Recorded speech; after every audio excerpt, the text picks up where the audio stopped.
감사함으로 우리의 영혼에 하나님의 말씀을 받았습니다. 감사함으로 이 귀한 말씀을 우리의 영혼에 새겼습니다. 거룩하신 하나님을 만났을 때, 거룩하신 하나님을 만났을 때 이런 제목으로 같이 은혜 나누겠습니다. 예배는 하나님을 만나는 시간입니다. 예배 드릴 때마다 거룩하신 하나님을 만나려면 어떻게 해야 될까요? 청소년 수련회나 또 부흥회가 열리면 빠지지 않는 기도 제목이 하나 있습니다. 이번 수련회에서 꼭 하나님 만나게 해주세요. 이번 부흥회에서 꼭 하나님 만나게 해주세요. 하나님을 만나려면 어떤 마음과 자세로 예배를 드려야 할까요? 오늘 함께 읽은 말씀은 이사야 선지자가 성전에 임재하시는 하나님을 환상 중에 만난 그러한 이야기입니다. 하나님을 만나려면, 하나님을 체험하려면 어떤 마음과 자세로 예배를 드려야 할까요? 예배 중에 임하시는 이 하나님을 만나려면 우리에게 멈춤이 있어야 합니다. 우리가 멈출 줄 알아야 합니다. 예배 시간은 멈춤의 시간입니다. 시편에 보면 셀라라는 말이 많이 등장합니다. 시편 3편 2절입니다. 많은 사람이 나를 대적하여 말하기를 그는 하나님께 구원을 받지 못한다 하나이다. 셀라. 셀라라는 말은 무슨 뜻일까요? 셀라라는 말은 기본적으로 멈춘다는 뜻입니다. 하나님을 바라보기 위해 멈추는 것입니다. 하나님을 찬양하기 위해 멈추는 것입니다. 하나님을 높이기 위해 멈추는 것입니다. 이게 셀라입니다. 하나님을 만나려면 우리는 예배의 자리에 나와 셀라의 시간, 셀라 모멘트, 셀라의 순간을 가져야 합니다. 하나님을 바라보기 위해 멈춰야 합니다. 바쁜 모든 걸 내려놓고 하나님을 바라보는 데 집중해야 합니다.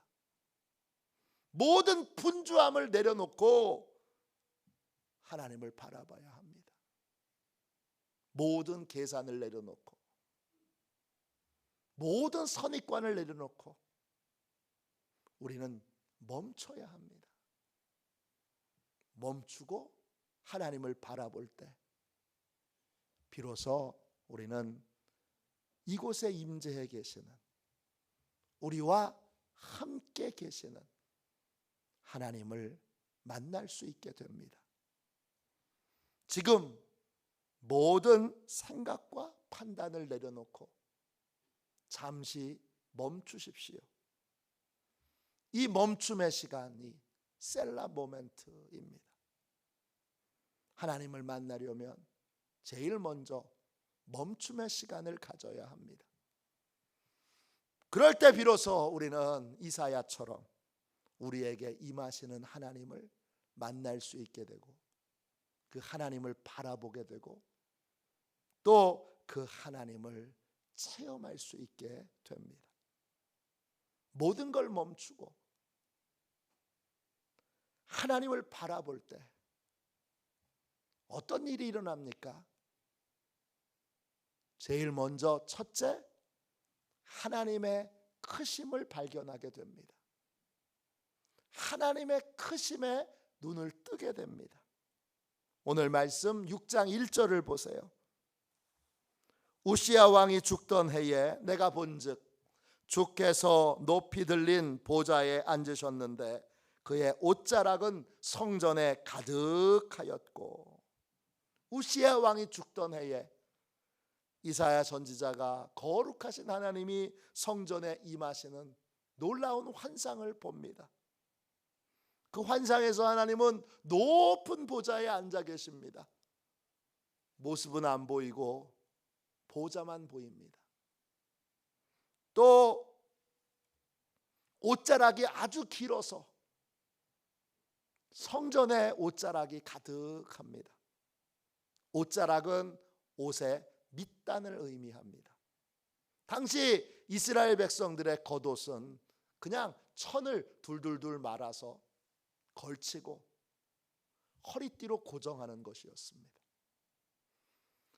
옷자락이 길다는 건 키가 크신 분이라는 뜻입니다.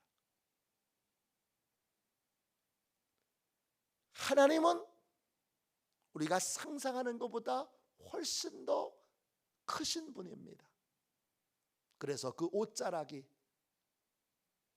성전에 가득 했습니다. 옷자락이 성전을 가득 채웠습니다. 하나님은 높고 크신 분이십니다. 그래서 한눈에 다 들어오지 않습니다. 잠시 지나치듯 바라보면 하나님을 제대로 볼 수 없습니다. 모든 걸 내려놓고 하나님을 보기 위해 멈춰야 합니다. 멈춰서 찬찬히 하나님을 생각해보고 찬찬히 하나님의 크심을 헤아려 볼 때 비로소 우리는 하나님의 크심에 압도당하게 됩니다. 하나님은 우리가 상상하는 것보다 훨씬 더 크신 분입니다. 창세기 1장 1절입니다. 태초에 하나님이 천지를 창조하시니라. 제가 이 성경을 히브리어 원어로 읽고 깜짝 놀랐습니다. 히브리어 원어로는 이렇게 되어 있습니다. 맨 처음에 하나님께서 우주들과 그 땅을 만드셨습니다. 창세기 1장 1절에 보면 우주는 복수로 되어 있고 그 땅은 지구를 말하는데 단수로 되어 있습니다. 1장 1절과 1장 2절 사이에 큰 역사가 있는데 1장 1절에서 우주를 창조하신 하나님을 소개하고 1장 2절부터는 지구의 한정에서 하나님이 행하신 일들을 소개해주고 있습니다. 우주는 하나님이 만들어 놓으신 이후로 계속 팽창하고 있습니다.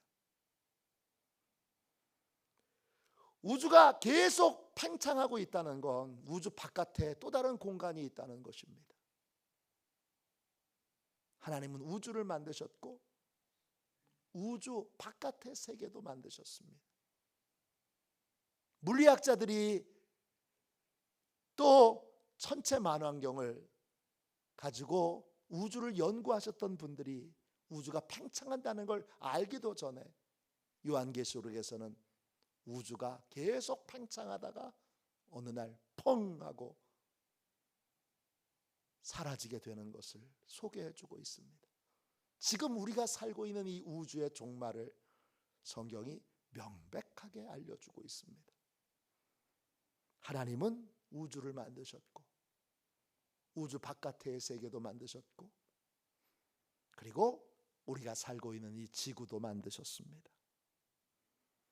하나님이 만드시고 주관하시고 다스리시는 세계는 그 크기가 우리의 상상을 초월합니다. 하나님은 그렇게 크신 분입니다. 한 번 보고 단숨에 알 수 있는 분이 아닙니다. 그런데 그분이 그 크신 분이 먼지보다도 훨씬 더 작은 나를 만나 주시기 위해 찾아오셨다고. 나를 만나 주시기 위해 나에게 찾아오셨을 뿐만 아니라 나에게 말을 건네 주신다고. 먼지보다 더 작은 나를 구원하시기 위해 자신의 아들을 십자가에 내어 주셨다는 사실은 우리를 놀라운 경외심을 갖게 합니다. 하나님이 얼마나 크신 분인지 잠시 눈을 감고 성경의 증언대로 하나님을 헤아려 보면 우리는 하나님의 크심에 압도당하게 됩니다. 하나님은 너무나 크신 분이신데 그 크신 하나님이 먼지보다도 작은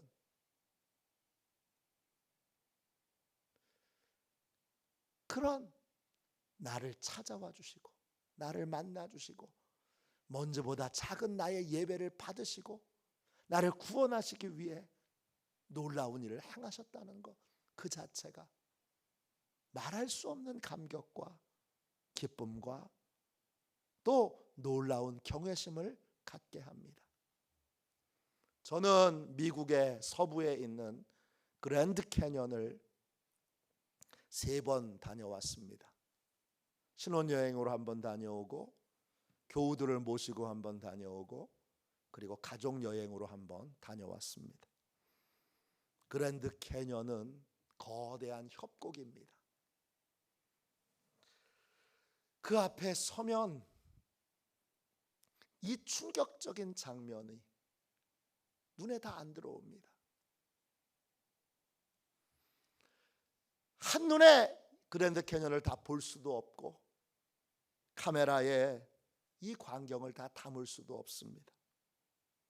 그랜드 캐년을 잘 만날 수 있는 방법은 그 자리에 그냥 서서 또는 앉아서 한참 동안을 그것을 바라보며 그 순간을 즐기고 느끼는 것입니다. 저는 나야가라 폭포도 다녀왔습니다. 나야가라 폭포는 미국과 캐나다 경계에 있습니다. 미국 쪽에서 폭포가 떨어집니다. 지금 보는 사진은 미국 쪽에서 보는 장면입니다. 폭포가 떨어지는 곳 옆에서 대화를 나누면 가장 가까이에 있는데도 이 폭포의 그 압도하는 소리에 옆에 사람의 말이 전혀 안 들립니다. 캐나다 쪽으로 넘어가면 거대한 폭포가 내려오는 전경을 그대로 다 볼 수 있습니다. 그 장면을 보고 있으면 넘겨주세요 사진. 입이 딱 벌어집니다. 압도당합니다. 한눈으로 절대 이 장면을 담아낼 수 없습니다. 카메라로 이 어마어마한 장면을 다 담아낼 수 없습니다.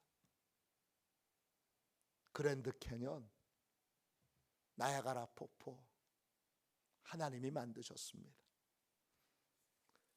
하나님에게는 이 거대한 그랜드 캐년도 나야가라 폭포도 먼지보다 더 작은 것입니다. 그런 하나님을 한눈에 전부 다 보려고 하는 건 너무 어리석은 생각입니다. 하나님은 너무나 크신 분이시기 때문에 우리는 하나님의 크심을 알려면 잠시 멈추고 겸손히 눈을 감아야 합니다. 온 우주를 만드신 하나님, 그리고 그 우주 바깥에 있는 세계도 만드신 하나님, 그 하나님을 우리가 마음속에 헤아려 봐야 합니다. 그럴 때 우리는 깜짝 놀라게 됩니다. 내가 하나님을 내 생각과 기준에 따라 너무 작게 생각했구나. 내가 내 입장에서 하나님을 정말 너무나 작게 생각했구나. 그렇게 내가 하나님을 얼마나 작게 생각했는지를 깊이 깨닫게 됩니다. 하나님은 우리의 생각과 마음으로 담아낼 수 없는 크신 분이십니다. 우리는 압도적으로 크신 그 하나님 앞에서 하나님을 예배하고 있습니다. 이 하나님의 크심을 깨달으면 우리는 금방 우리가 하나님 앞에서 얼마나 교만했는지를 깨닫게 됩니다. 그리고 그 크심 앞에 비로소 우리는 작아지고 겸손해지게 됩니다. 찬양 사역자로 유명한 한웅재 목사님은 우리 감리교 목사님이십니다. 제가 졸업한 감리교 신학대학의 제 선배님이십니다. 한웅재 목사님이 부른 찬양 가운데 가장 유명한 곡은 소원이라는 찬양입니다. 이 찬양에 이런 가사가 있습니다. 나의 작음을 알고 그분의 크심을 알면 소망 그 깊은 길로 가길 원하네. 삶의 한 절이라도 그분을 닮기 원하네. 넘겨주세요. 사랑 그 좁은 길로 가기 원하네. 그 깊은 길로 가기 원하네. 그 높은 길로 가기 원하네. 하나님을 만난다는 건 하나님의 크심을 깨닫고 체험하는 것입니다. 하나님의 크심을 깨닫게 되면 나의 작음을 깨닫게 됩니다. 그러면 하나님 앞에서 내가 얼마나 까불고 어리석게도 잘난 척했는지 이걸 깊이 깨닫게 됩니다. 크신 하나님 앞에 나는 말할 수 없이 작은 존재이고 말할 수 없이 하찮은 존재인데 하나님이 나를 귀하게 사랑하십니다. 하나님의 크심을 알고 나의 작음을 알 때 우리는 겸손하게 하나님의 인도를 따르게 됩니다. 이런 은혜는 멈춰서 하나님을 바라볼 때에만 체험할 수 있는 은혜입니다. 두 번째, 모든 걸 멈추고 하나님을 바라볼 때 어떤 일이 일어납니까? 하나님 말씀의 위대함을 깨닫게 됩니다. 이사야 6장 2절부터 4절까지 말씀을 읽겠습니다. 2절입니다. 스랍들이 모시고 섰는데 각기 6날개가 있어 그 둘로는 자기의 얼굴을 가리었고 그 둘로는 자기의 발을 가리었고 그 둘로는 날며 서로 불러 이르되 거룩하다 거룩하다 거룩하다 만군의 여호와여 그의 영광이 온 땅에 충만하도다 하더라. 이같이 화답하는 자의 소리로 말미암아 문지방에 터가 요동하며 성전의 연기가 충만한지라. 하나님은 모든 지혜를 다 가지고 계신 분입니다. 모든 걸 하나님이 만드셨기에 하나님은 피조물들의 모든 비밀을 다 알고 계십니다. 하나님은 태초부터 지금까지 역사에서 일어났던 모든 일들을 다 경험하신 분입니다. 또 인간이 발견했다고 외치는 모든 과학적인 발견과 발명도 실상은 하나님이 알려주시고 하나님이 깨닫게 해주신 것입니다. 이걸 알게 될 때 우린 하나님 앞에 한없이 겸손해지게 됩니다. 하나님을 모시는 천사들도 자신의 얼굴을 하나님 앞에서 가립니다. 감히 하나님 앞에 얼굴을 드러내지 못하고 말을 하지 못하고 얼굴을 가립니다. 하나님을 모시는 천사는 6개의 날개를 가지고 있는데 2날개로 얼굴을 가립니다. 그리고 2날개로 다리를 가립니다. 자신의 행위, 그 모든 것도 하나님 앞에 너무 부끄러운 것들입니다. 그리고 2날개, 나머지 2날개로 날고 있습니다. 감히 지혜로운 하나님 앞에 입을 열지 못합니다. 감히 능력의 하나님 앞에 자신의 행위를 드러내지 못합니다. 하나님은 모든 것에서 차원이 다른 분이시기 때문입니다. 천사들은 하나님을 향하여 크게 외칩니다. 거룩하다, 거룩하다, 거룩하다. 거룩하다, 이 말은 히브리어로 콰도시입니다. 뜻은 여러 뜻이 있지만 핵심은 우리와 근원적으로 다르다, 이런 뜻입니다. 하나님은 근원적으로 차원이 다른 분이십니다. 우리의 수준에서 하나님을 생각해서는 절대 안 됩니다. 하나님은 차원이 다른 세계에 계시고 차원이 다른 지혜와 차원이 다른 능력을 갖고 계시는 분이시기 때문입니다. 그래서 하나님이 임재하실 때 그 하나님이 임재하시는 성전이 흔들립니다. 성전마저도 떨어서 이 지혜로 충만하시고 능력이 충만하신 하나님을 맞이하는 것에 두려움을 느낍니다. 이런 하나님이 우리에게 말씀하십니다. 그 모든 말씀은 하나님의 지혜와 능력이 응축된 그런 말씀입니다.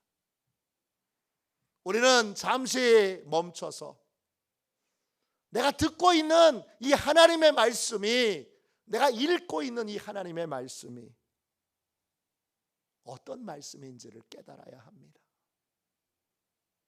하나님의 말씀에는 차원이 다른 지혜와 능력이 담겨 있습니다. 하나님의 말씀에 담겨 있는 깊은 뜻을 우리가 다 감히 헤아려 알 수 없습니다.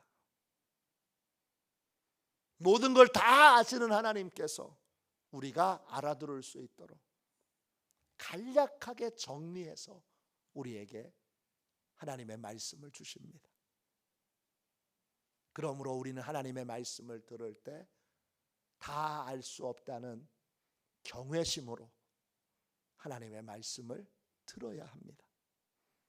하나님의 말씀 앞에서 함부로 까불지 말아야 합니다.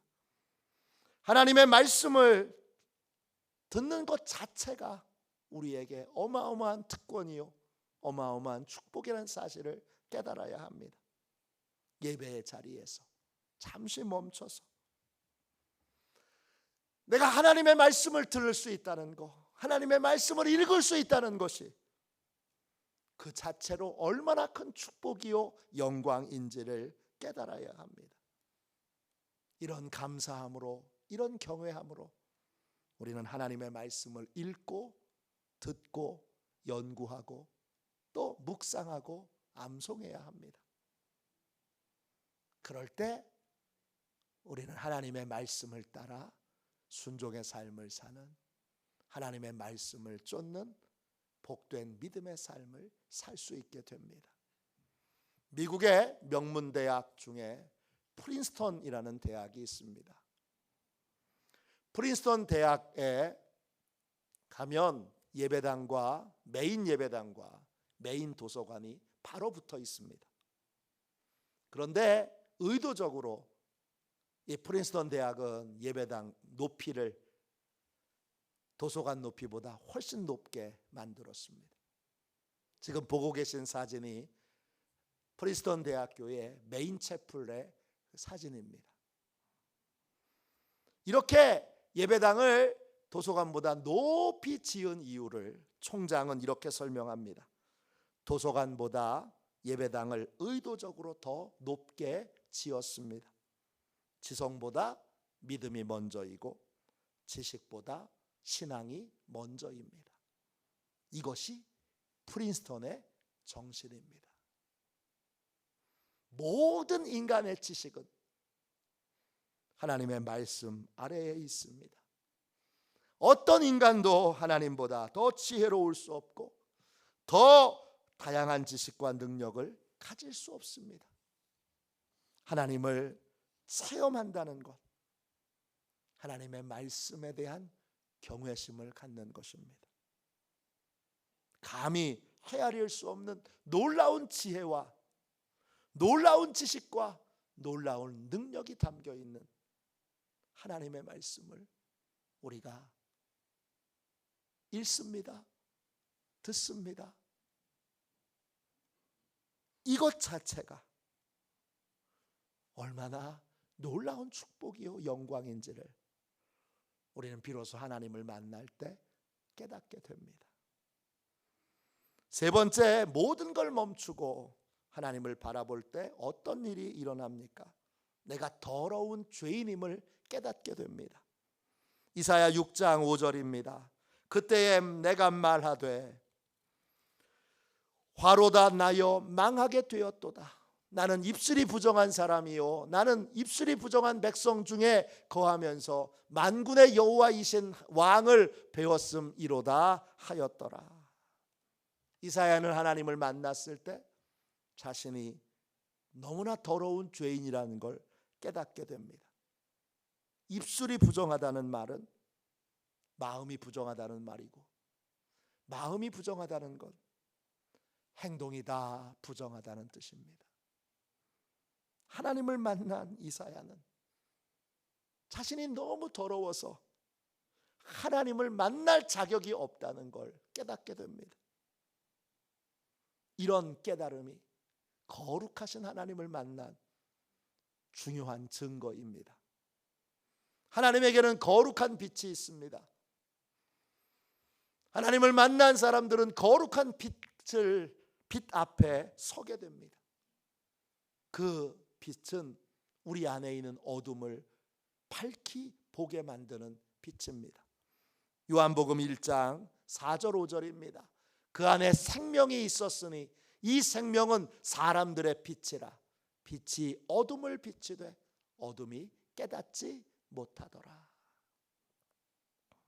하나님의 빛은 무지의 어둠을 뚫고 우리의 참모습을 보게 합니다.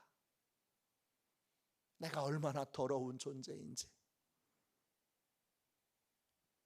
내가 얼마나 흉악한 죄인인지 보게 합니다. 이때 우리는 거룩한 빛이 우리의 심령에 비칠 때 도망치지 말아야 합니다. 피하지 말아야 합니다. 그 거룩한 빛 앞에 서 있는 것이 너무나 괴롭고 너무나 힘든 일이지만, 그러나 도망치지 말고 변명하거나 죄를 가리지 말고 그 앞에 서 있어야 합니다. 용서의 은혜가 임하려면 먼저 회개의 은혜가 임해야 합니다. 회개의 은혜가 깊어지면 용서의 감격과 기쁨도 더욱 풍성해집니다. 하나님께서 거룩한 빛을 비추실 때 비로소 우리는 내 안에 있는, 내 속에 있는 내 자신이 얼마나 어둠 가운데 있는지 깨닫게 됩니다. 그 거룩한 빛 앞에 계속 서 있을 때 비로소 우리는 어둠의 일들과 어둠의 습관들을 끊을 수 있는 용기를 갖게 됩니다. 그러므로 거룩한 빛이 우리에게 비춰질 때 우리는 피하거나 도망가거나 변명하거나 또는 가리거나 덮지 말고 거룩한 빛 앞에 충분히 서 있어야 합니다. 거룩한 빛 앞에 멈춰 있어야 합니다. 괴로워도 힘들어도 너무나 창피하고 부끄럽고 또 수치스러워도 도망치지 말아야 합니다. 거룩한 빛 앞에 오랫동안 서 있으면 서 있을수록 우리는 더욱더 정결해지게 되기 때문입니다. 어느 목사님이 예수님을 인격적으로 만나고 나서 밤새도록 죄를 회개했습니다. 어느 기자가 그 이야기를 책으로 읽고 목사님에게 이렇게 물었습니다. 목사님, 도대체 죄가 얼마나 크길래, 얼마나 많길래 밤새도록 회개하셨습니까?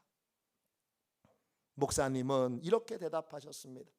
아주 작은 죄도 너무나 선명하게 보이기에 밤새 회개하지 않을 수 없었습니다. 거룩한 빛이 비춰지면 아주 사소하게 여기던 것도 큰 죄가 된다는 걸 깨닫게 됩니다. 거룩한 빛이 비춰지면 행위의 죄만 회개하던 사람이 마음의 죄도 회개하게 되고, 마음의 죄를 회개하던 사람이 근원적인 동기의 죄도, 의도, 어떤 의도와 어떤 목적으로 행했는지에 대하여 의도와 목적의 죄도 회개하게 됩니다. 거룩한 믿음의 삶을 살았던 사도 바울은 스스로를 이렇게 고백했습니다. 디모데전서 1장 15절입니다. 죄인 중에 내가 괴순이라. 바울은 자신을 인류 역사상 가장 큰 죄인이라고 그렇게 불렀습니다. 이렇게 고백한 이유는 거룩한 빛 앞에, 강렬한 빛 앞에 늘 서 있는 믿음의 삶을 살고 있기 때문입니다. 그 강렬한 빛 앞에 서 있을 때 아주 작은 죄도 너무나 크고 선명하게 보였기에 바울은 자신을 죄인 중에 괴수라고 고백할 수밖에 없었습니다. 우리는 하나님께서 거룩한 빛을 비추실 때 피하지 말고 도망가지 말고 그 빛 앞에 오래 머물러 있어야 합니다. 깊은 회개의 은혜를 누릴수록 더 놀라운 용서의 은혜를 체험하게 되기 때문입니다. 마지막 네 번째로, 모든 것을 멈추고 하나님을 바라볼 때 어떤 일이 일어납니까? 넷째, 용서의 은혜가 임하는 것을 체험하게 됩니다. 이사야 6장 6절 7절입니다. 그때 그 스랍 중에 하나가 부젓가락으로 제단에서 집은 바 핀 숯을 손에 가지고 내게로 날아와서 그것을 내 입에 대며 이르되, 보라, 이것이 내 입에 닿았으니 내 악이 제하여졌고 내 죄가 사하여졌느니라 하더라. 죄를 깨닫는 회개의 은혜가 임하게 되면 곧 용서의 은혜도 임하게 됩니다.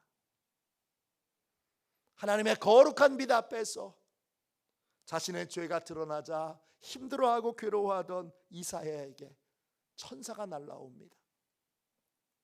천사의 손에는 집게가 들려 있고 그 집게에는 숯이 있습니다. 이때 숯은 나무 숯이 아닙니다. 석탄이나 돌로 만들어진 숯입니다. 이 숯은 쉽게 꺼지지 않는 불입니다. 계속 타오르는 불입니다. 이 불은 성령의 불을 상징합니다. 성령의 불이 이사야의 입에 닿자 이사야의 모든 죄가 용서를 받습니다. 죄를 저지른 행위 자체도 용서받고 죄에 대한 형벌에서도 벗어나게 되고 죄책감에서도 자유를 얻게 됩니다. 거룩한 빛이 비춰져서 죄를 깨닫게 될 때 멈춰서 견디고 이기면 용서의 은혜도 임하게 됩니다. 거룩한 빛이 비춰질 때 하나님이 주시는 용서의 은혜가 임하도록 내가 스스로 용서를 선포하거나 스스로 죄를 감추거나 숨기거나 변명하지 말고 하나님이 용서의 은혜를 베풀어 주시도록 용서의 은혜를 기다려야 합니다. 성령께서 베풀어 주시는 이 용서의 은혜를 받을 때 비로소 놀라운 기쁨과 감격이 있는, 인생에서 단 한 번도 체험해 보지 못한 놀라운 은혜를 체험하게 됩니다. 예배는 하나님을 만나는 시간입니다. 하나님을 만나려면 셀라 모먼트, 멈춤의 시간이 있어야 합니다. 모든 걸 내려놓고 하나님을 바라봐야 합니다. 그럴 때 하나님의 크심에 눈을 뜨게 됩니다. 하나님 말씀의 위대함에 눈을 뜨게 됩니다. 내 자신의 죄에 대하여 눈을 뜨게 됩니다. 그리고 성령께서 주시는 용서의 은혜를 받게 됩니다. 이 모든 은혜는 멈춤에서 시작됩니다. 예배를 드리는 시간에 멈춰서 하나님을 바라보십시오. 내 생각과 판단과 경험에 하나님이 갇혀 계시지 않도록 눈을 감고 하나님의 크심과 위대하심을 묵상하십시오. 거기에서 진짜 하나님과의 만남이 시작됩니다. 지금 이 시간 넘겨주세요. 모든 것을 내려놓고 멈춰서 하나님을 바라보십시오. 하나님께서 새로운 눈을 뜨게 해 주실 것이고 새로운 은혜가 충만하게 부어지는 충만한 예배를 드릴 수 있게 될 것입니다. 이런 놀라운 예배를 누리는 저와 여러분이 되시기를 주님의 이름으로 축원합니다. 이 시간 우리 함께 찬송가